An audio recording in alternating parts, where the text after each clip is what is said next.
Bonjour, j'espère que vous allez bien. Alors aujourd'hui, j'ai le plaisir de vous présenter un nouveau profil, un nouveau métier ici aux Émirats Arabes Unis. Bonjour Manu. Bonjour Gany. Tu vas bien? Super et toi? Impeccable. Merci beaucoup pour l'invitation, c'est super cool. Avec plaisir. De toute façon, c'est plaisir partagé. Je vais te laisser toi-même te présenter. Donc Manu, expert en marketing digital. C'est ça. Donc expert en marketing digital. Donc du coup, je suis arrivé à Dubaï il y a maintenant 5 mois. Donc une expérience vraiment différente pour moi. Donc c'est vraiment un grand changement, sachant que je suis pas venu tout seul, je suis venu avec ma copine. Et en effet, donc j'accompagne les entrepreneurs à être visibles en ligne. Donc si jamais ils ont un produit à vendre ou un service à commercialiser, je m'occupe de toute la mise en place justement pour qu'ils soient beaucoup plus rentables.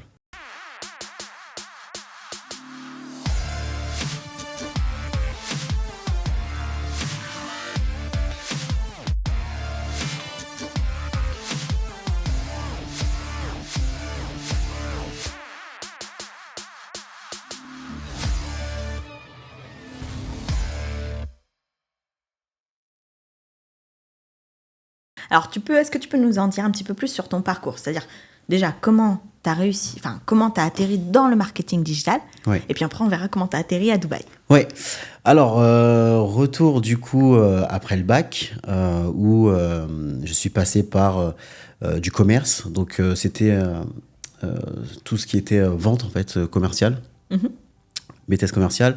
Ensuite je me suis axé sur le commerce et le marketing, donc j'avais la partie commerce et le marketing en plus pour promouvoir les offres. Et ensuite, j'ai fait une école en master à Digital Campus à Rennes, qui était spécialisée dans le marketing digital. Donc du coup, je ne connaissais pas du tout. J'ai tout simplement appris en fait sur le tas. Et j'ai surtout compris que l'école dans laquelle où j'étais, elle avait que 3 ans d'ancienneté. Donc c'était encore dans les débuts des écoles digitales.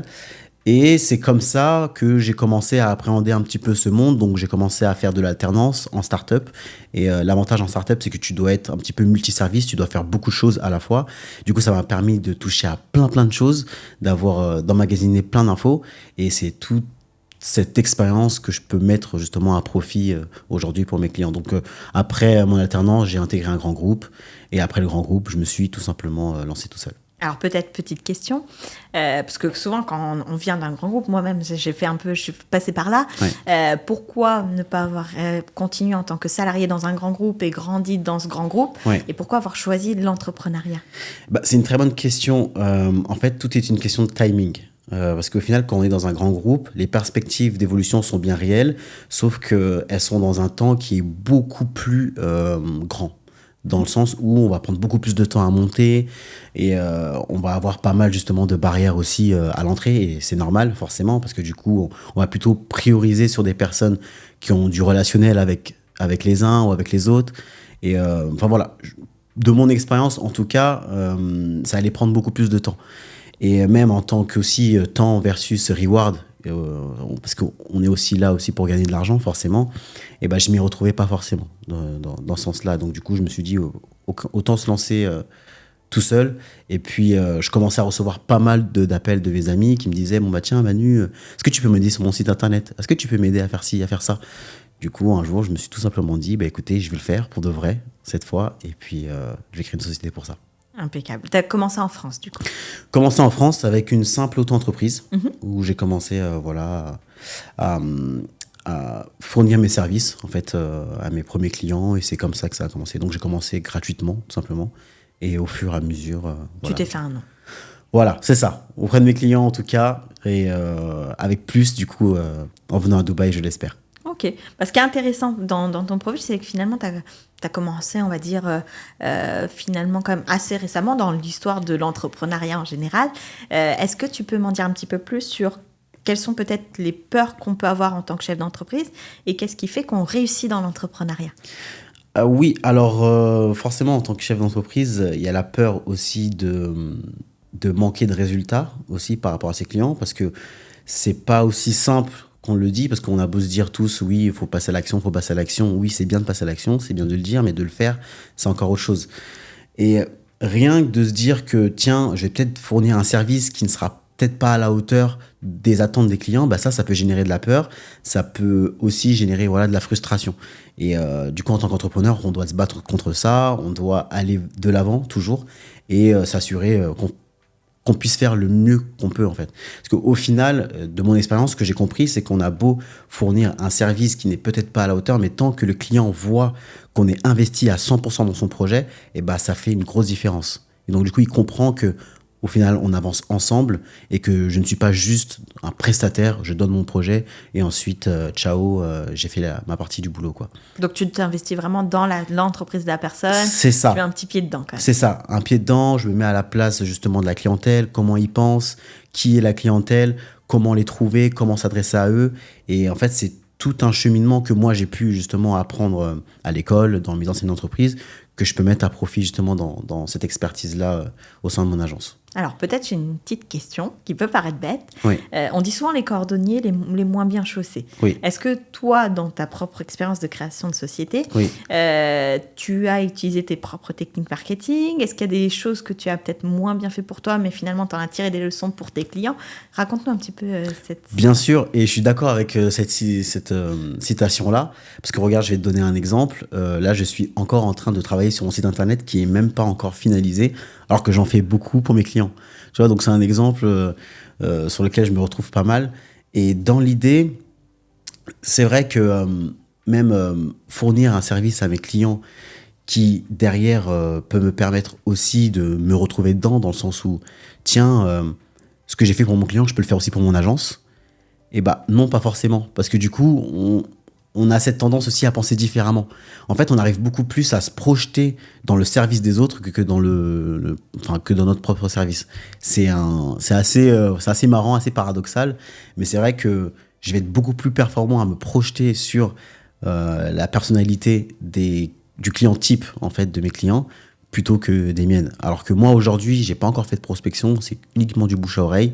Et justement, quand je vais commencer à vraiment le faire, là, je vais me dire, bon, là, il faudra vraiment mettre les bonnes choses en place et puis y aller à fond comme si c'était un client, quoi. Bah, t'en as peut-être pas fait beaucoup, mais moi, j'ai entendu parler de ton nom. Il est déjà ressorti à Dubaï chez plusieurs de mes clients. Donc, c'est que finalement, ça fait quand même... Le bouche à oreille, ça fait quand même son effet. Cool. Peut-être une question que j'aurais dû te poser au départ. Oui. Comment tu définis le marketing digital pour quelqu'un qui ne connaîtrait pas? Alors, le marketing digital, c'est un ensemble de stratégies qui va te permettre de mettre en avant ton produit ou ton service.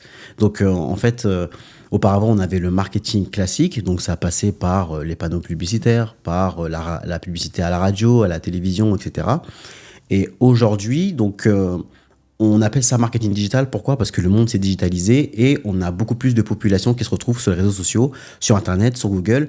Et c'est une population qu'on peut aller chercher. Et du coup, c'est des stratégies différentes à mettre en place pour justement attirer ces personnes vers son produit ou son service à commercialiser. Donc en fait, c'est la même chose que le marketing qu'on voyait depuis des années, mais sauf que tout s'est digitalisé maintenant et on arrive à avoir des stratégies beaucoup plus évoluées pour attirer des clients et tout simplement pour vendre. Impeccable. Peut-être autre question. Ça fait quand même un petit moment maintenant que le marketing digital existe. Bon, dans l'histoire, c'est pas si long que ça. Oui. Mais est-ce que toi, tu le ressens, cette concurrence sur le marketing digital? Peut-être que les entreprises commencent à avoir des stratégies plus pointues. Est-ce que ça, tu le ressens ou est-ce qu'on est encore au début de ce qui peut se faire en marketing digital? Alors, oui. C'est une très bonne question. Niveau francophone, il y a encore pas mal de choses à faire. Après, c'est vrai que aux États-Unis, ils sont beaucoup plus avancés, notamment sur les stratégies. Donc, en France notamment, on se cale pas mal sur ce qui se fait aux États-Unis avant que ça arrive et que ça explose ici. Donc, non, il y a encore de la place à faire. Il y a encore pas mal de choses à faire, notamment dans le digital. Et moi, ce que je vois aujourd'hui, c'est des entreprises qui arrivent à tourner sans site internet, sans pub. Si jamais on leur donnait aussi le pouvoir du digital, ça serait juste énorme en fait en termes de retour sur investissement.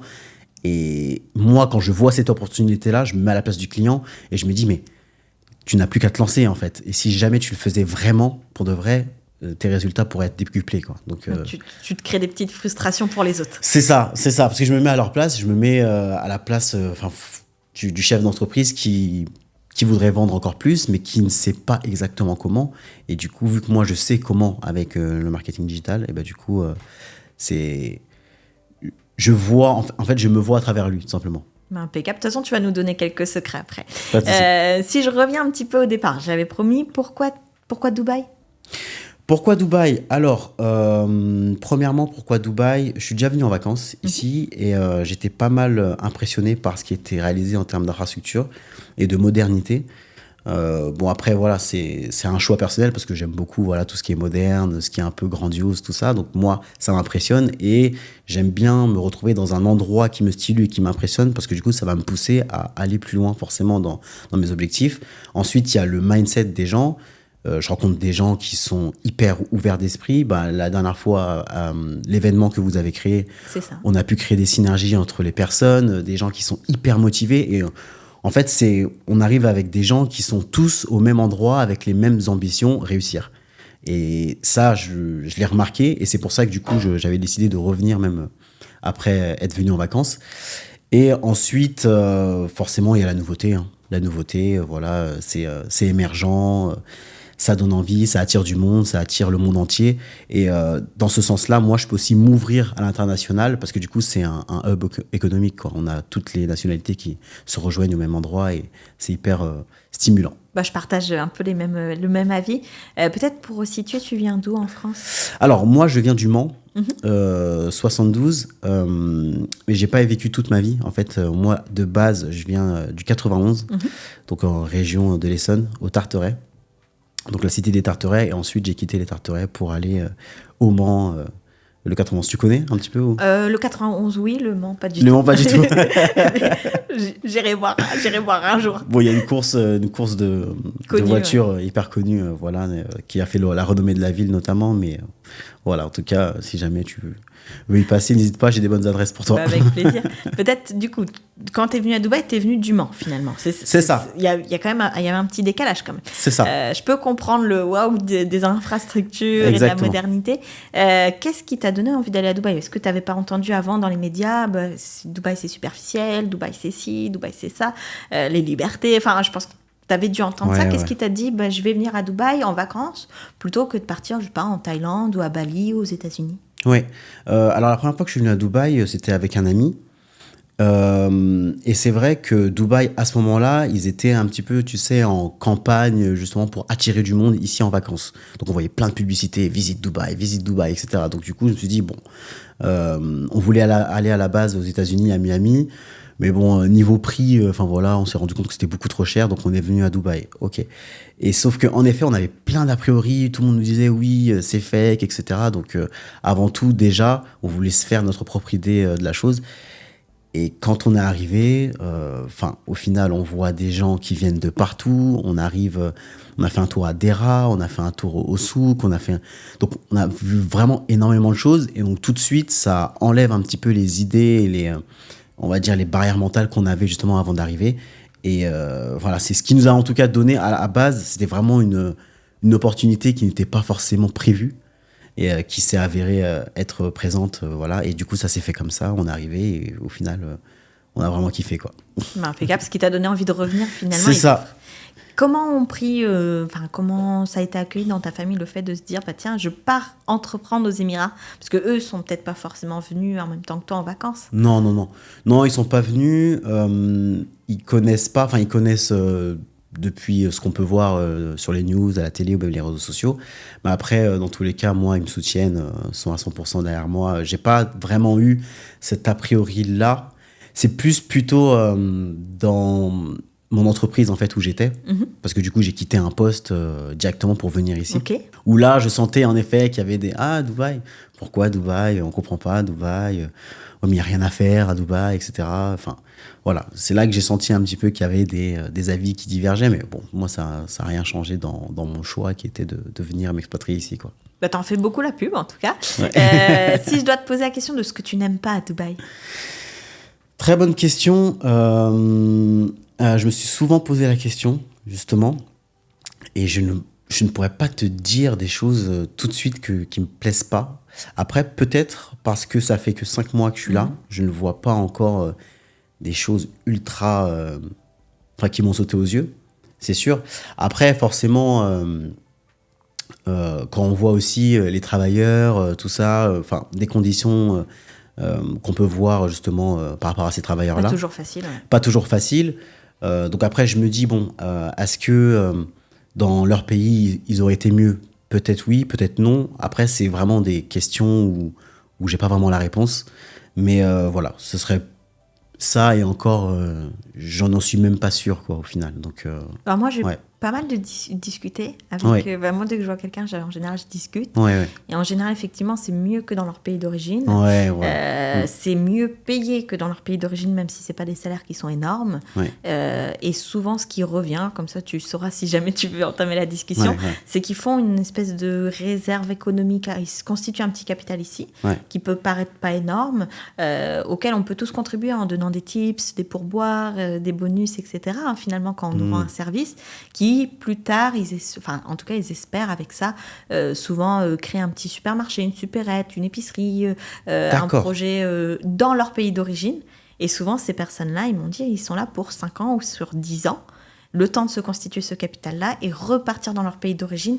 Et là, pour le coup, ils entreprennent quelque chose. Et j'avais sympathisé avec un monsieur qui était un serveur dans un restaurant de sushi ici. Oui. Et c'est vraiment ce qu'il a fait. Et il a ouvert un restaurant de sushi aux Philippines. Wow. Comme ça, tu connais Ok. un petit peu les... Ok, En ok. fait, il y a des sacrées histoires ici. Ouais. Faut juste poser des questions parce que les gens C'est sont ça. assez ouverts finalement à raconter. Ouais, c'est ça. Bah, les seules personnes avec qui j'ai pu échanger, c'est les taxis, notamment les taxis, les Carim, les Uber, où ils me disaient en effet à chaque fois qu'il y avait la famille qui les attendait, soit au Pakistan ou en Inde.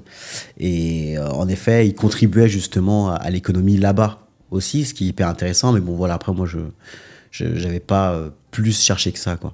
Ouais, Donc, de toute façon, il y a toujours des choses à améliorer dans ouais. tout pays. Ouais, Et je pense qu'effectivement, tu as mis le point sur un truc qui a besoin d'être amélioré. Ouais. Si on revient un petit peu sur ta propre expérience, quelles ont été les étapes par lesquelles tu es passé pour venir t'installer ici, Ouais, bien sûr. jusqu'à aujourd'hui finalement? Ouais. Bah, du coup, je suis venu en vacances. Ensuite, ce qui s'est passé, c'est que je suis rentré et je me suis dit que tiens, un jour, je reviendrai. En fait, je savais pas quand, donc on est en 2018, mais je me suis dit tiens, un jour, je reviendrai. Donc les années passent, voilà, je travaille dans mon entreprise, etc. Sauf que je me rends compte que j'atteins un plafond de verre, où je me dis que je me sens pas forcément à ma place dans la ville où je suis, dans le travail que j'ai, etc. Il faut du changement. Et dans ce type de phase, justement, si je prends pas l'action tout de suite de faire le changement, bah, je sens que je vais me sentir encore plus mal et que ça va pas aller. Donc j'ai eu la chance aussi de rencontrer une personne qui était aussi alignée avec mon souhait de quitter la ville, de changer de vie, etc. Et ça a créé en effet une espèce de synergie en voulant aller à l'étranger. Et dans l'idée, on s'est dit, bon, bah, on se donne 1 an et puis on part.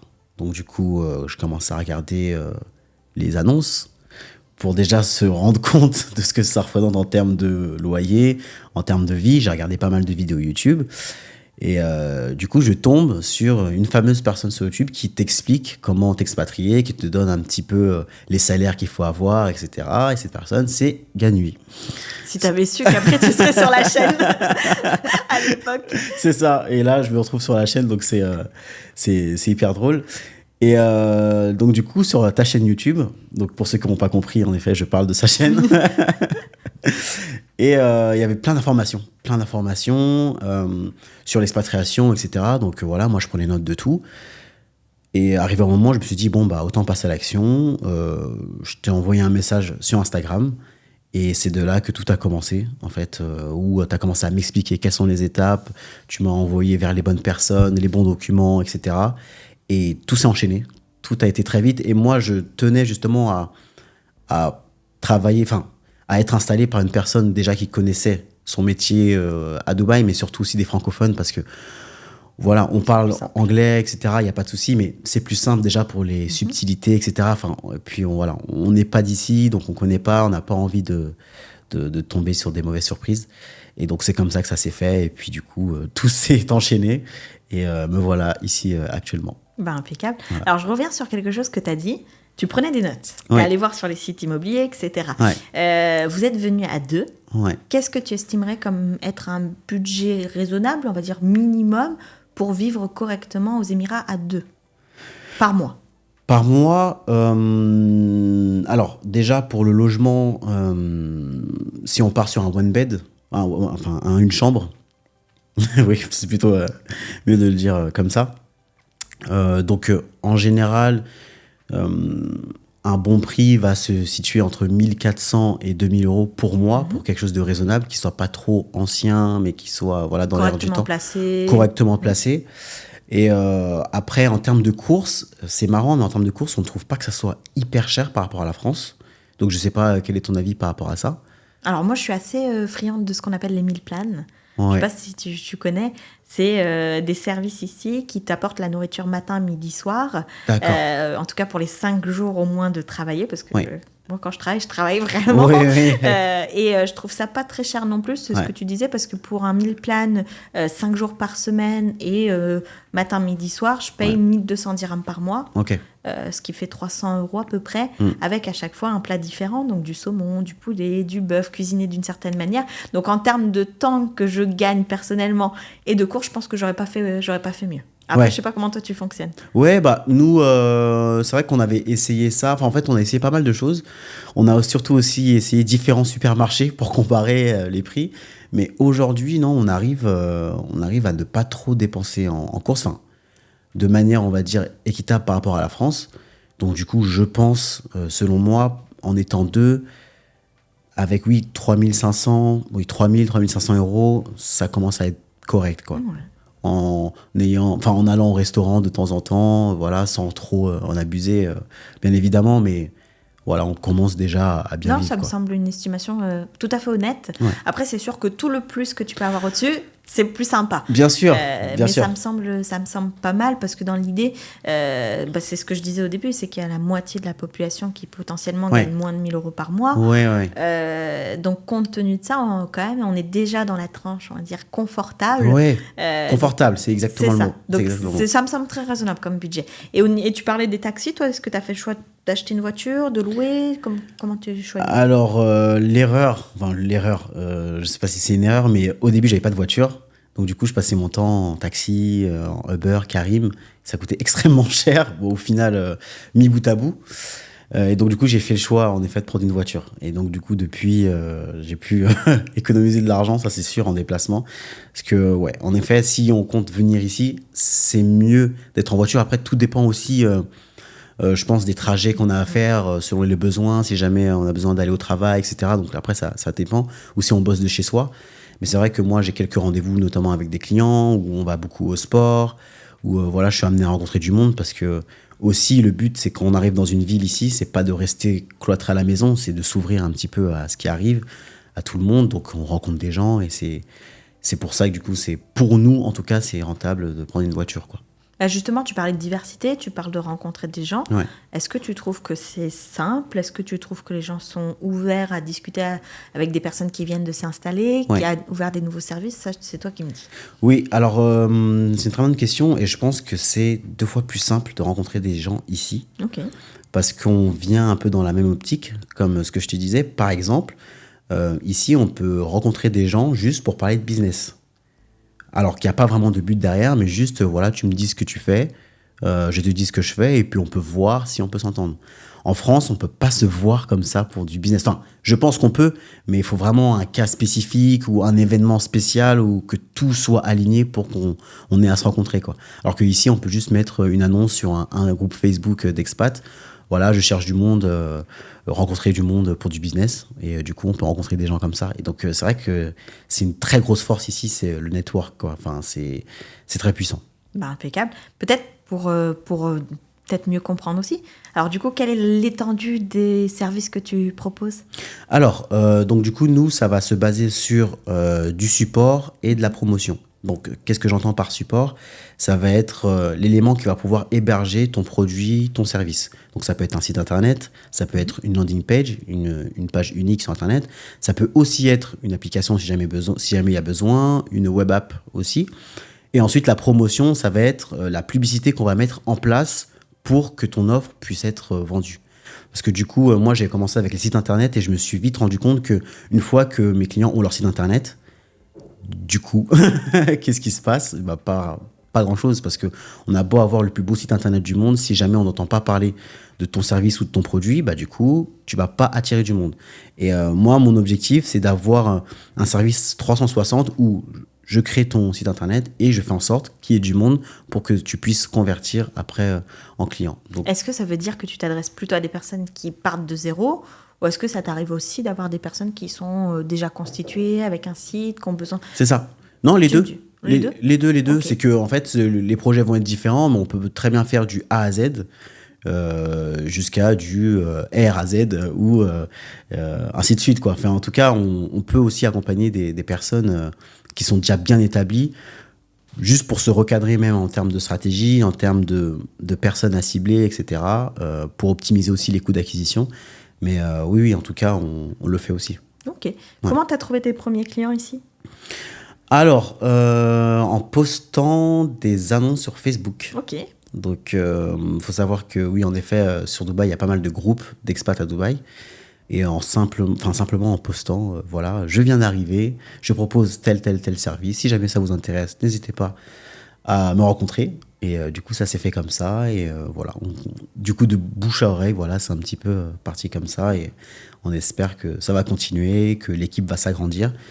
Et voilà, tout simplement. C'est ce que je te souhaite. Est-ce qu'il y a une différence entre le marketing digital en France et le marketing digital à Dubaï ? Une différence, oui. Oui, il y a une différence parce que du coup, forcément, les cibles ne sont pas les mêmes, les intérêts ne sont pas les mêmes. Il y a certaines publicités qui vont coûter plus cher ici plutôt qu'en France et vice-versa. En fait, c'est plutôt, oui, en termes de population. Vu que la population n'est pas la même, ils ont des intérêts différents. Donc, en fait, on doit adapter en fait, la stratégie en fonction. Par exemple, si jamais on a une boîte qu'on veut... justement, on veut attirer des francophones à Dubaï, eh ben, ça va coûter plus cher que si on voulait attirer des francophones en France. Pourquoi ? Parce qu'à Dubaï, il y en a beaucoup moins des francophones. Donc, pour acquérir la clientèle francophone, ça va être beaucoup plus cher sur les plateformes, notamment de publicité. Et donc, en fait, c'est les petites subtilités voilà, qu'il y a à prendre en compte où il faut parfois un peu plus de budget pour attirer des francophones, etc. Sur le marketing digital, quoi. Impeccable. Peut-être petite question, je vais te pousser à livrer tes secrets. Ouais. Qu'est-ce que tu dirais être les 5 meilleurs outils du moment sur le marketing digital ? Que ce soit toi qui l'utilises ou que ce soit tes clients ou que ce soit simplement pour de l'analyse, qu'est-ce que tu nous conseillerais d'utiliser ? Alors, tout d'abord, si jamais on commence, ou même si on a déjà commencé en fait à commercialiser son service ou son produit, si jamais on veut être mieux référencé par rapport à son site internet, on va aller sur un site qui s'appelle Answer the Public. On va aller sur ce site-là et on va juste taper en fait le nom de son service, par exemple voiture de location à Dubaï, exemple. Et en fait, cet outil-là va nous permettre d'avoir toutes les questions relatives aux voitures de location à Dubaï. Et sur Internet, quand on répond à une question, du coup, on attire des gens via Google. Parce que du coup, Google voit qu'on a une réponse qui est pertinente. Du coup, forcément, il va nous monter dans les résultats de recherche. Donc, Answer the Public, pour déjà gagner en référencement naturel. Ensuite, pour automatiser les posts sur les réseaux sociaux, il y a un outil qui est super qui s'appelle Metricool. Ça va permettre de paramétrer justement les posts sur tous les réseaux sociaux en même temps, que ce soit du TikTok, YouTube, Facebook. On met une seule fois sur l'outil et puis il va aller poster tout seul. Donc ça, c'est un gain de temps énorme. Ensuite, forcément, Meta Business Suite. Donc, même Meta Business Manager pourra faire des pubs, notamment sur Facebook, sur Instagram, forcément. Ensuite, il y a Google Ads pour pouvoir faire des pubs aussi sur Google, que ça soit complémentaire aussi en même temps. Ensuite, il y a un élément aussi qui n'est pas vraiment pris en compte ici à Dubaï, c'est TikTok Ads. Ça marche beaucoup, notamment pour les professionnels. Donc, faire de la sponsorisation pour justement mettre en avant son produit ou son service, ça peut être intéressant. Et ensuite, un dernier, ça pourrait être Klaviyo. Alors, Klaviyo, c'est un outil qui va permettre d'automatiser la séquence mail avec des déclencheurs. Donc, par exemple, quand une personne s'inscrit sur le site, envoyer un mail directement sur la présentation des services. Toutes les semaines, envoyer un mail contextuel justement pour alimenter en contenu pour que la personne ait toujours de quoi justement consommer le contenu qu'on propose jusqu'au moment où elle va passer à l'acte d'achat. Parfait. Est-ce que si demain je passe par toi, admettons, on utilise cet outil, est-ce que c'est toi qui rédiges les emails ? Comment ça se... Un parcours client classique ? Parcours client classique, c'est que moi, je m'occupe de la stratégie globale et de m'assurer que tous les éléments soient en place, qu'on ne manque rien en termes d'email, en termes de réseaux sociaux, en termes de publicité, de sites. Regarder vraiment le parcours global, comment les clients arrivent, comment on les convertit, quel est le taux de conversion, quel est le trafic. Je regarde tout ça pour faire la stratégie. Et ensuite, justement, on commence à s'entourer avec une équipe qui passe à l'action, justement, qui peut rédiger des mails. Ensuite, ma copine aussi qui s'occupe des réseaux sociaux, donc elle peut poster les réseaux sociaux. Elle est plus toute seule maintenant, donc elle peut aussi s'aider d'autres personnes. Et en fait, c'est comme ça qu'on avance. Ouais, en tant qu'équipe. C'est ça.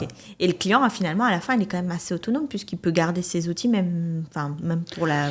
C'est ça. Okay. C'est ça. Et c'est vrai que nous, c'est notre priorité, c'est de s'assurer que le client ait une vision de tout et que tout lui appartienne. Donc, en fait, nous, on ne prend rien en tant qu'agence. Enfin, je sais qu'il y a beaucoup d'agences qui prennent les comptes publicitaires, par exemple, chez eux.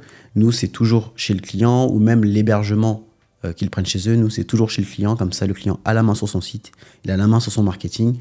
Et quoi qu'il arrive, il peut tout changer si jamais il le souhaite. Quoi. Bah ça, c'est quand même intéressant parce que quand on est bloqué avec quelqu'un, finalement, quand ça se passe moins bien, on est moins content. Ouais. Et quand ça se passe bien, de toute façon, on reste. Donc, on reste parce qu'on est content. Et ça, généralement, c'est la meilleure preuve qu'on a réussi. C'est ça. Et quand on a commencé, on a eu beaucoup justement de gens qui étaient bloqués avec leur site. Pourquoi ? Parce que ils se sont pas entendus avec la personne qui a fait le site. Du coup, ils ont plus les codes d'accès. Le site, il est en ligne, mais il sert plus à rien. Du coup, on va en refaire un deuxième alors qu'il y a un site qui est déjà en ligne. Enfin, on est déjà tombé sur pas mal de cas de figure comme ça. Et du coup, on s'est dit, bon, si jamais on travaille ensemble, vous êtes propriétaire de tout.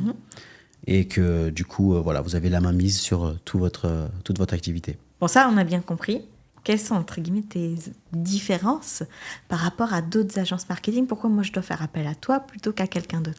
Eh ben, c'est ça, en fait. C'est le fait que j'ai tellement fait de choses, notamment dans le marketing digital, que ça m'ouvre, en fait, un panel de services qui est hyper varié.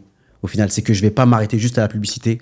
Et si jamais la publicité ne marche pas, c'est parce que la publicité ne marche pas. C'est que derrière, je vais pouvoir regarder la conversion sur le site. Je vais pouvoir regarder le SEO, comment ça marche. Je vais pouvoir regarder les clients. Est-ce que tu cibles les bons clients ? Je vais pouvoir regarder la rentabilité. Enfin, je vais vraiment regarder en 360 l'activité, en fait. Et c'est là, du moins, où je peux me démarquer.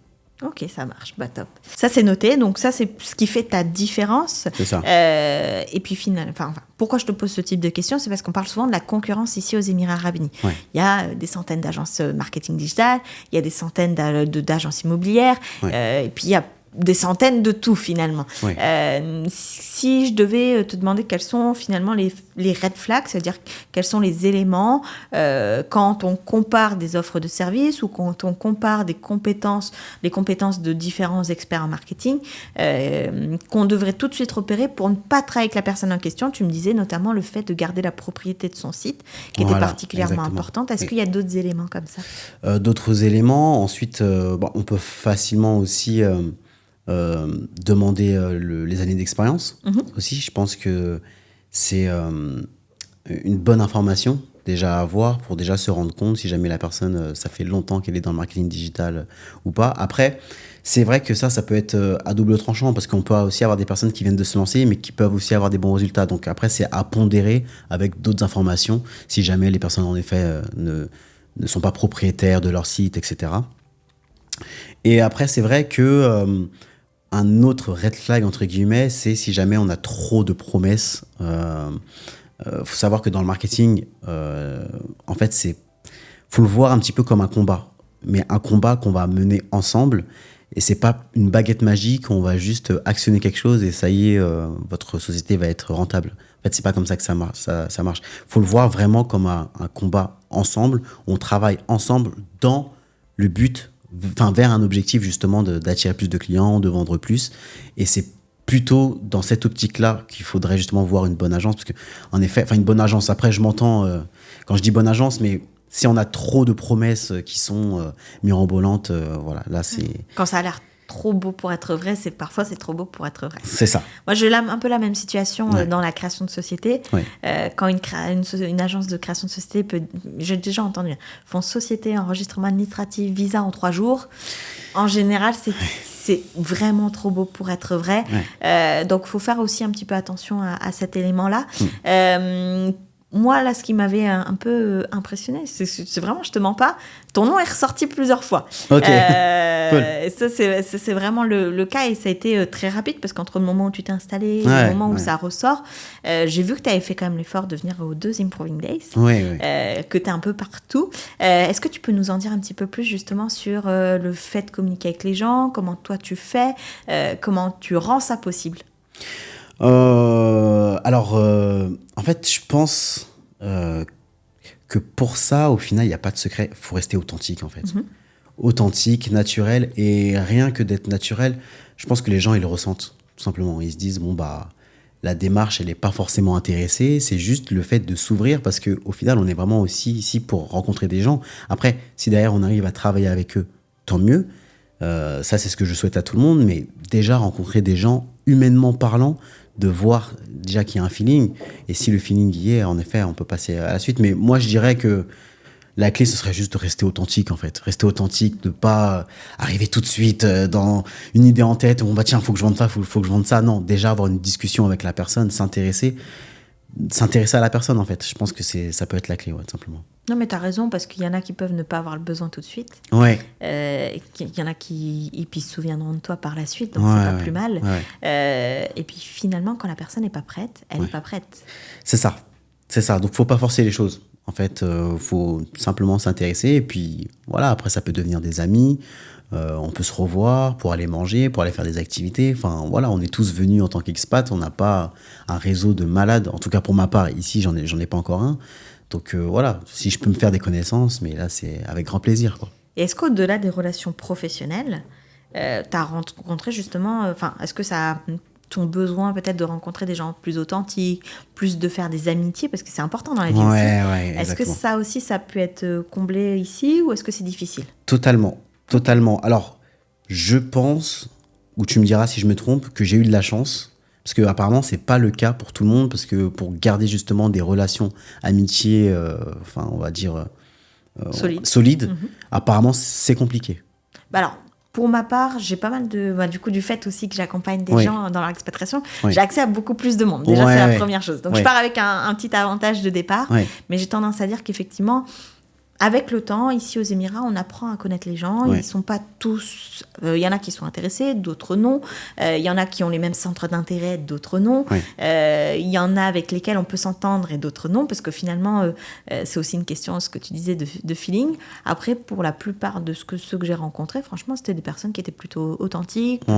Après, je pense qu'on attire ce qu'on dégage aussi. Je pense. Et ceux qui m'ont dit que ça se passait mal... Souvent, parce que moi j'accompagne aussi des gens qui sont associés entre eux, qui sont amis d'enfance, qui s'associent sur des sociétés, etc. Souvent, derrière, il y a quand même une question d'argent qui revient. C'est-à-dire par exemple, des associés, que la société, tout se passe bien, dès que la société commence à bien réussir, il y a des frictions, parce que les sujets d'argent, c'est souvent les sujets sur lesquels ça commence à chauffer. Et moi, j'observe tout, parce qu'en tant que... quand je crée une société, je ne fais pas que créer la société. Je suis aussi la société dans sa vie. Et je vois que parfois, il peut y avoir des frictions sur ces aspects-là. Donc, c'est pour ça que c'est important. Et finalement, quand on entend les juristes, on a toujours l'impression que tout est non, tout est noir, tout est impossible. Mais en fait, c'est pas ça. C'est qu'on prend toutes les hypothèses. On essaye de toutes les détailler pour que justement, s'il y a quelque chose qui se passe mal, on ait déjà une solution par avance pour régler l'histoire en question. Donc, j'aurais tendance à dire que c'est quand même plutôt simple de se faire des bonnes connaissances. C'est plutôt simple de créer de très belles amitiés ici, parce que tout le monde est loin de sa famille. Là où c'est un petit peu plus compliqué, c'est quand il y a des enjeux en commun, ou quand on est trop proche avec certaines personnes, et qu'il peut y avoir des frictions sur des sujets qui peuvent être comme l'argent, où il peut y avoir vraiment des incompatibilités. Après, tu me diras. Après, d'ailleurs, j'avais une question par rapport à ça. Est-ce que tu as déjà eu le cas de personnes qui sont arrivées et qui, au final, n'ont pas du tout aimé? Alors, ça m'est déjà arrivé 1 ou 2 fois.